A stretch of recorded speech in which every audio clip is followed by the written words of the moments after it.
सत्यापन करो। अगर कोई छूट गया है तो उसका नाम फिर से जुड़ना है। तो उसी के तहत मेरे ख्याल से 12 तारीख तक हमने शिविर लगा रखे हैं। 8 तारीख तक था सर, 5 दिन और बढ़ गया है। ये है कि एक तो हमारे पूर्व सभासद भी आए हुए हैं, जनप्रतिनिधि भी आए हुए हैं कि अगर कोई आपके क्षेत्र में कोई छूट गया हो तो एक तो उससे आवेदन करवा दो, है ना सर।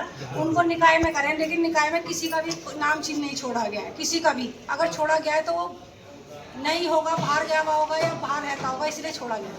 देखिए, मेन ये है कि निकाय चुनाव सिर पर हैं और निकाय चुनाव के मद्देनजर अब हमारी वोटर लिस्ट, नए वोट बन रहे हैं, नई वोटर लिस्ट बन रही है।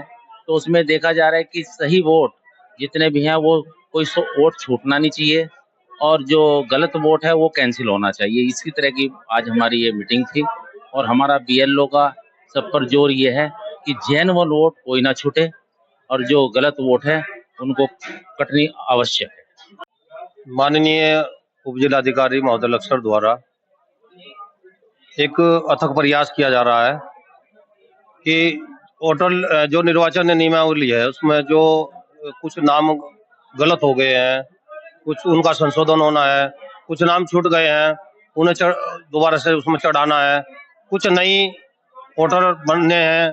तो इन सब को ध्यान में रखते हुए प्रत्येक व्यक्ति का यानी कि प्रत्येक व्यक्ति का अधिकार सुरक्षित रहे, उसके लिए ये बैठक बुलाई गई है और 5 दिन का समय दिया गया है।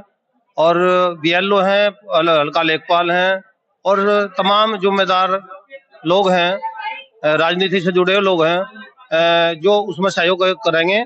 उसके लिए हम भी पूर्ण रूप से उनके सहयोगी बनकर कार्य को अंजाम देने का कार्य करेंगे। ये मैंने नगर पालिका और नगर पंचायत के जो ईओ हैं और पूर्व सभासद हैं, जनप्रतिनिधि हैं, हमारे बीएलओ हैं, तहसीलदार हैं और पटवारी हैं, हमने सभी की एक बैठक बुलाई थी।